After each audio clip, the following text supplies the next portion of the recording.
I won Gerry Dulac along with Ray Fittipaldo at Acrisure Stadium. The Steelers 23-19 over the Green Bay Packers. And Ray, another fast start and another ending where the defense saves the game down by the goal line. Yeah, really a carbon copy of the game against the Titans if you look at it, Gerry, although this time they scored touchdowns on both of their first possessions. But Kwon Alexander did it against the Titans. This time, DeMonte a couple of big plays against. They probably didn't want to give up, but in the end, they made the game saving. Yeah, they started with back-to-back touchdowns for the first time this season. They scored on their first three drives of the game, touchdown, field goal.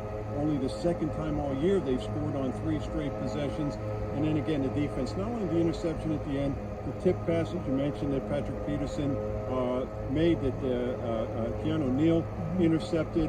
And being able to hold off the Packers there at the end. The Packers actually took the lead 19-17, but then two more field goals by Chris Boswell.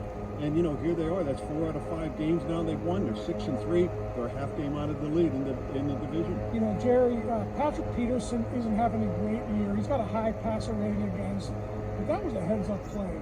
That's a veteran play by a DB who's been in the league for a long time.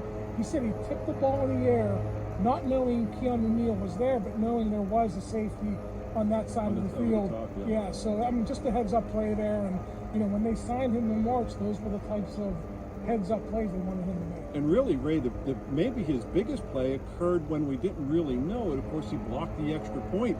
But if he doesn't block that extra point, then the Packers can kick a field goal there at the end. They don't even have to try and throw it into the end zone. So those were two big plays by Patrick Peterson. You know, he's in his 13th year.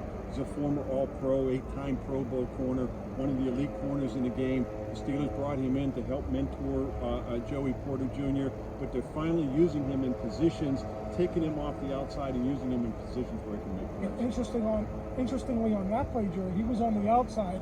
Christian Watson of the Packers tried to do an out and up. Peterson didn't bite, and he was in perfect position. I mean, you could not have covered that play any better than Peterson did. Unfortunately for the Steelers, 1 week after losing inside linebacker for the season with a knee injury, they lost Kwon Alexander for the season. He has a torn Achilles tendon, I have been told. He is out for the year. That leaves only two guys, Elandon Roberts and Mark Robinson, who's played very, very little really on the roster. They might have to go outside to make a move to help with some depth at that position. Yeah, they elevated Tariq Carpenter from the practice squad.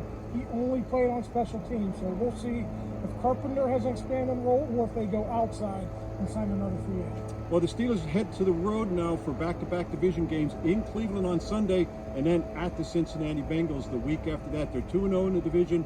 3 of their 4 remaining division games, though, are on the road. 23-19 over the Green Bay Packers here at Acrisure Stadium. For Ray Fittipaldo, I'm Gerry Dulac. You're watching Post-Gazette.com.